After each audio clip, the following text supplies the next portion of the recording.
Tu peux avoir le meilleur service, le meilleur accompagnement du monde, mais si ton quiz funnel il est mal conçu, tu vas juste perdre une tonne de rendez-vous qualifiés, tu vas perdre du temps et de l'argent. Donc dans cette vidéo, je vais te montrer les 5 erreurs les plus courantes que je vois chez des coachs et infopreneurs qui font déjà 15, 20, voire même 50 cas par mois, mais qui laissent littéralement des dizaines de milliers d'euros sur la table. Allez, c'est parti.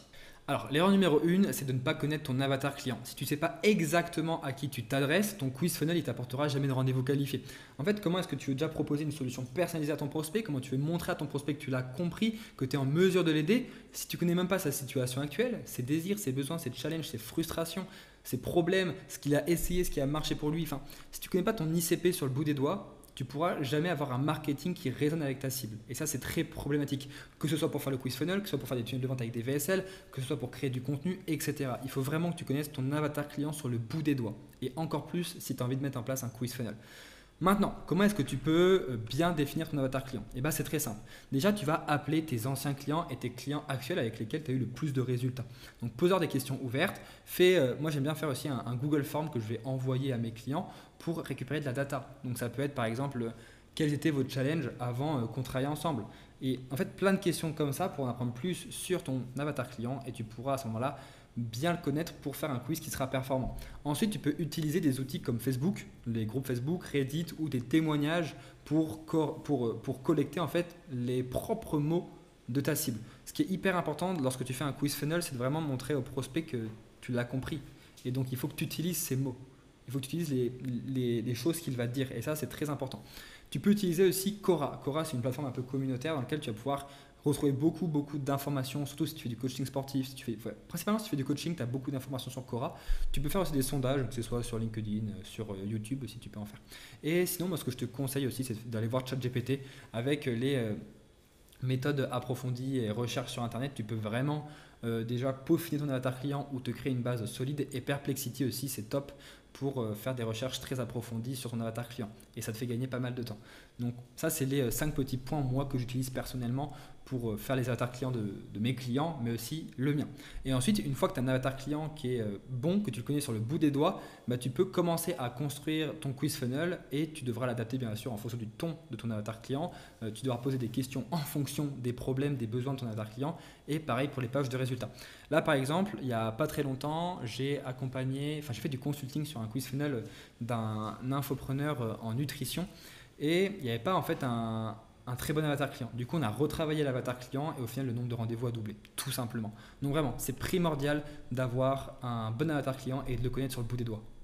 Ensuite, la deuxième erreur, c'est de ne pas avoir une première page qui hook. En fait, ce qu'il faut comprendre, c'est que tu n'as que quelques secondes pour capter l'attention de ton prospect. Et si la première page de ton quiz, elle est molle, générique ou confuse, c'est complètement mort. Tu vas perdre ton prospect. La confusion, c'est l'ennemi de la conversion. Ça, je le dis à tous mes clients et c'est vrai pour tout. Donc vraiment, ancre-toi cette phrase dans la tête.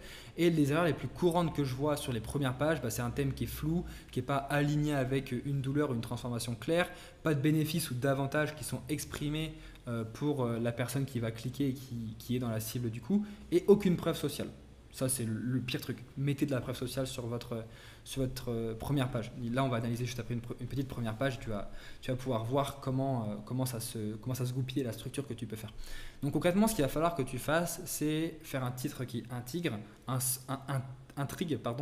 sous-titre qui promet une vraie transformation à ton prospect. Rajouter 1 ou 2 éléments de preuve pour créer de la confiance. Donc ça peut être de la preuve chiffrée, ça peut être aussi de la preuve, avec des logos, etc. Et rajouter des phrases qui parlent directement à la douleur de ton prospect. Rajouter aussi, je ne l'ai pas mis ici parce qu'on va le voir juste après, une section avantages et une section bénéfices. Donc voilà, donc vraiment tu dois créer une vraie tension positive dès la première page. C'est ça qui va inciter le prospect à aller plus loin, à faire le quiz et in fine prendre un rendez-vous avec toi. Alors maintenant, là ça c'est une première page de quiz funnel que j'ai terminé et qu'on va mettre en place pour Lorenzo Pancino dans très peu de temps.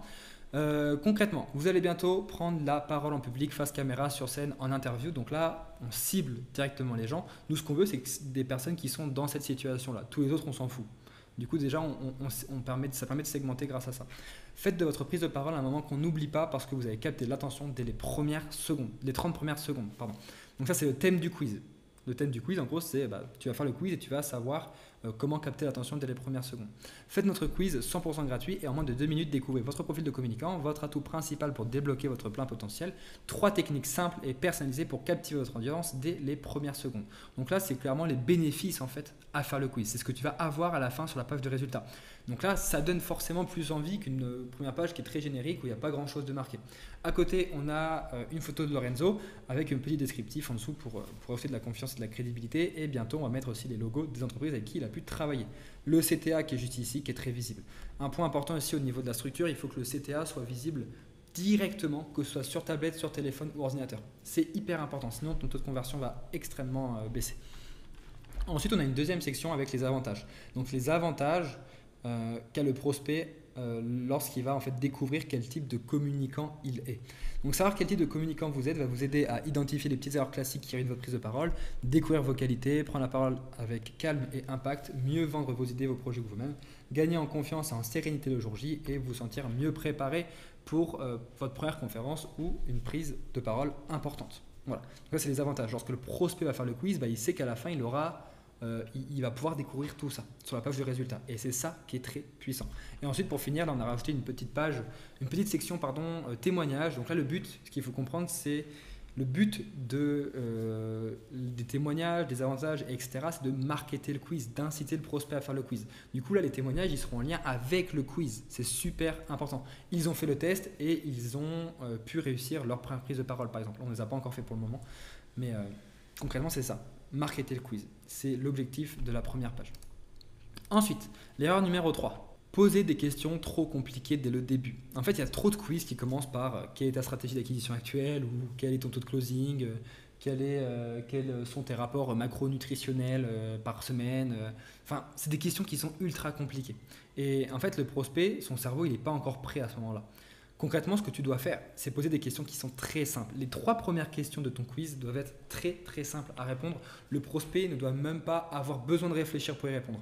Par exemple, si tu es un coach sportif, tu peux mettre comme question: est-ce que tu es un homme ou une femme? Très simple à répondre. Quel âge as-tu? Donc tu mets plusieurs 18, 24, 25, 30. Tu mets pas de... En fait, le but aussi, c'est que tu n'utilises que la souris. Donc tu mets pas un champ libre. Tu vas juste mettre différentes options. C'est très simple à répondre encore une fois. Et en 3e question, tu peux mettre à quelle fréquence fais-tu du sport? C'est très simple à répondre aussi. Et ainsi de suite, tu pourras augmenter crescendo la complexité des questions. Et à la fin, si les questions les plus compliquées, tu les mets à la fin, juste avant la page opt-in. Et in fine, avant la page de résultats. Donc voilà, le but c'est de monter en intensité progressivement, garder le même ton que celui de ton ICP, donc de ton client idéal. Et surtout, donc ça j'aurais limite pu en faire une erreur à part entière, ajoute une progress bar. C'est super important. Si tu n'as pas de progress bar, ton prospect va se sentir perdu dans le quiz.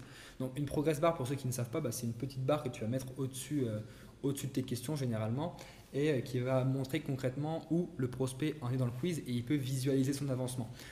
J'ai déjà fait des quiz sans progress bar, le taux d'abandon est énorme. Donc mettez des progress bars, c'est hyper important. Ce que j'aime bien dire, c'est que les premières questions, ça va être un peu des rampes d'accès et pas des tests techniques. C'est hyper important ça, sinon tu vas avoir un taux d'abandon qui va exploser. Ensuite, l'erreur numéro 4, ça va être de mettre l'opt-in au tout début. Ça, je crois que c'est une des erreurs que je vois le plus souvent et pourtant elle flingue les conversions. Et c'est très problématique. En fait, tu vas pas demander le mail à quelqu'un sans lui avoir donné quelque chose en retour. C'est totalement normal. C'est normal qu'il ne te le donne pas. Tu crois que c'est pourquoi que tout ce qui est funnel VSL, funnel ebook, etc., ça a des taux de conversion qui sont pas tip top. La moyenne à peu près c'est 20%, entre 18 et 20%. Mais parce que déjà tu montres rien, tu proposes aucune valeur. Donc certes la personne se dit ouais je vais avoir accès à une masterclass, mais ok, il y a 25% de taux de conversion sur une VSL, imaginons. Mais combien de personnes va regarder l'entièreté de la VSL derrière? Combien de personnes va regarder l'entièreté du ebook? C'est pas bon. Alors que le quiz, ce qu'il faut, c'est leur poser des questions avant. Et comme poser des questions au prospect, ça va demander un effort, et il va aller sur la page d'opt-in, il sera beaucoup plus apte à la mettre, il sera déjà beaucoup plus qualifié. Donc je peux te dire que tout ce qu'il va lire sur la page de résultats, il va le lire, si elle est bien structurée bien sûr, il va le lire, il va le regarder, il va l'ancrer dans son cerveau. C'est hyper important à comprendre. Parce que c'est bien d'avoir des taux de conversion qui sont à 50, 30, 40%, c'est génial. Mais si par derrière ça ne convertit pas en rendez-vous, si ça n'apporte pas de vente, il n'y a pas d'intérêt. Il n'y a pas d'intérêt. C'est pour ça qu'il faut toujours avoir l'opt-in à la toute fin du quiz, juste avant la page de résultats. Et ça va créer un peu une tension mentale aussi, parce que le prospect, comme je l'ai dit, ça lui demande un effort de faire le quiz. Là, il y a la progress bar et il manque que ça. Il manque que ça pour qu'il ait son résultat. Et bien, il y a un effet qui s'appelle l'effet Zeigarnik qui va rentrer dans son cerveau. En fait, ça va créer une sorte de tension mentale où en fait, il va vouloir savoir c'est quoi la suite. Il va vouloir savoir c'est quoi la suite. Et du coup, il va vouloir mettre son opt-in et il sera beaucoup plus apte à la mettre. Et en plus de ça, lorsque tu mets ton opt-in à la toute fin, tu vas pouvoir montrer directement au prospect que tu l'as compris, que tu as compris sa situation, que tu l'as entendu, que tu t'es intéressé à lui et que tu vas vraiment pouvoir lui apporter une analyse qui est utile pour sa situation actuelle car ça va pouvoir l'aider à se transformer et personnaliser surtout. Je ne l'ai pas ajouté ici, mais sur la première page, il faut appuyer sur le fait que ce sera un résultat qui sera personnalisé, adapté à toi, sur mesure, en fonction de ta situation. C'est hyper important pour inciter le prospect à commencer le quiz. Pour revenir rapidement à l'erreur numéro 4, ce qu'il va falloir que tu fasses, c'est d'abord créer une vraie expérience avec le prospect. C'est essentiel.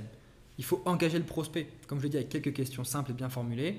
T'en poses, encore une fois, tout dépend de combien de questions tu veux poser et de la complexité que tu veux avoir au niveau de ton quiz et au niveau aussi de tes résultats. Mais tu peux aller de 7 questions minimum par contre tu peux aller à plus de 20 questions. Là j'ai fait un quiz dernièrement qui faisait 27 questions pour un coach sportif. Et on sait que ça va cartonner parce qu'on a bien compris le profil d'avatar client, on l'a bien structuré et surtout on va faire passer le prospect par des émotions différentes en fonction des questions. On va poser d'abord des questions sur sa situation actuelle, ensuite on va poser des questions sur ses objectifs, sur les choses qu'il a essayé. Mais en fait pourquoi ça n'a pas marché pour toi? Ah d'accord, mais c'est parce que tu n'avais pas compris ça. Et en fait, c'est trop fort pour faire passer le prospect par plein d'états émotionnels, donc de la peur, de la douleur, de la hype un peu, et ça permet de convertir beaucoup plus. C'est pour ça que l'opt-in doit être aussi à la fin. La page opt-in, c'est juste avant les résultats, parce que c'est à ce moment-là que le prospect il a envie de savoir et qu'il est investi. Et maintenant, pour la dernière erreur, l'erreur numéro 5, c'est de ne pas utiliser les réponses que tu vas avoir, que le prospect va te donner dans le quiz sur la page de résultats. Par exemple, tu vas poser 10 questions et ensuite tu vas sortir une page complètement générique. Et bien ça, c'est contre-productif parce que certes, tu vas gagner du temps, mais tu ne vas pas gagner d'argent. Tu vas même perdre du temps à terme. Parce qu'au final, tes prospects, ils vont se dire, ok, donc j'ai fait un quiz, mais c'est complètement générique que ce que j'ai. En fait, chaque réponse que le prospect va te donner, je ne vais pas dire qu'il faut que tu les utilises toutes dans ta page de résultats, mais il faut que tu en utilises au moins 2, 3, peut-être 4, 5. Si tu as un quiz qui est assez long sur la page de résultats. Par exemple, déjà utiliser la variable prénom. Lorsque la personne met son prénom sur l'opt-in, tu peux mettre félicitations prénom. Ce sera beaucoup plus impactant qu'un juste félicitations. Genre par exemple, si tu t'appelles Hugo, je dis félicitations Hugo. Mais en fait, juste le fait de dire ton prénom, ça te donne de la dopamine. Donc il faut le mettre, c'est hyper important. Et il faut montrer aussi via différentes variables que tu as compris ton prospect, que tu réutilises du coup les réponses. Par exemple, si ta première question, c'est tu es un entrepreneur, un coach ou une agence, sur la page de résultat, tu peux dire j'ai bien compris que tu étais entrepreneur, si la personne a répondu entrepreneur. Après, tu poses une deuxième question, tu fais combien de CA par mois actuellement? Moins de 10K, entre 10 et 20 et entre 20 et 30. J'ai bien compris que tu étais entrepreneur, que tu faisais 10 à 20K et là, je te préparais une solution personnalisée pour régler ton problème d'acquisition que j'ai vu aussi dans la question numéro 3 par exemple. Et là, vraiment, tu peux créer quelque chose de très personnalisé, tu peux montrer au prospect que tu l'as compris, que tu l'as et que tu seras en mesure de l'aider tout simplement. Et ça fait toute la différence. Tu pourras vraiment créer une vraie analyse personnalisée. Ça va montrer que tu as un peu lu entre les lignes.